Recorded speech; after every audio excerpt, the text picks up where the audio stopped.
પહેલગામના આતંકી હુમલાની ઘૃણાસ્પદ ઘટનાના પડઘા સમગ્ર દેશમાં અને ગુજરાતમાં જોવા મળશે.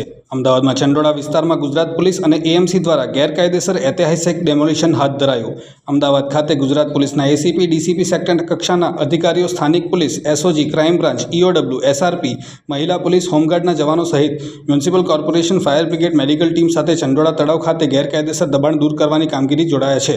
અમદાવાદમાં ચંડોળા વિસ્તારમાં ગુજરાત પોલીસ અને તંત્ર દ્વારા ગેરકાયદેસર બાંધકામોના એકમો રહેતા લોકોને 24 થી 48 કલાક પહેલા બાંધકામથી સામાન લઈ ખસી જવા અલ્ટિમેટમ આપવામાં આવ્યું હતું.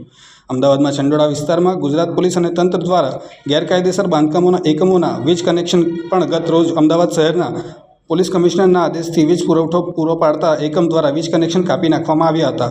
અમદાવાદમાં ચંડોળા વિસ્તારમાં અમદાવાદ પોલીસ અને એએમસી દ્વારા ગેરકાયદેસર ડિમોલિશન સમયે કોઈ અનિચ્છનીય ઘટના ના બને તે બાબત અગાઉથી વીજ પ્રવાહ બંધ કરી દેવાયો હતો. અંદાજે 2000થી વધારે પોલીસ, ફાયર, મેડિકલ ટીમના જવાનો આજ વહેલી સવારથી જ ફરજ ઉપર સ્ટેન્ડ બાયમાં રાખવામાં આવ્યા છે. અને આ અમદાવાદ ચંડોળા વિસ્તારમાં અમદાવાદ પોલીસ અને એએમસી દ્વારા ગેરકાયદેસર ડિમોલિશન હજુ 2 દિવસ ચાલે તેવી શક્યતા તો ખરી જ. આવનારા સમયમાં સમગ્ર ગુજરાતમાં આ જ રીતે તંત્ર કાર્યરત રહેશે અને ગેરકાયદેસર એકમોને તંત્ર દ્વારા ધ્વસ્ત કરવામાં આવશે અને ઘૂસણખોરીની ધરપકડનો સિલસિલો પણ તંત્ર દ્વારા ચાલુ રાખવામાં આવશે. સત્ય ડે ન્યૂઝ, અમદાવાદ. જો તમે આ વિડીયો ફેસબુક પર જોઈ રહ્યા છો તો લાઈક અને ફોલો કરો, અને યુટ્યુબ પર જોઈ રહ્યા છો તો અમારી ચેનલને સબસ્ક્રાઇબ કરો. satyday.com, આઝાદી સમાચારોની.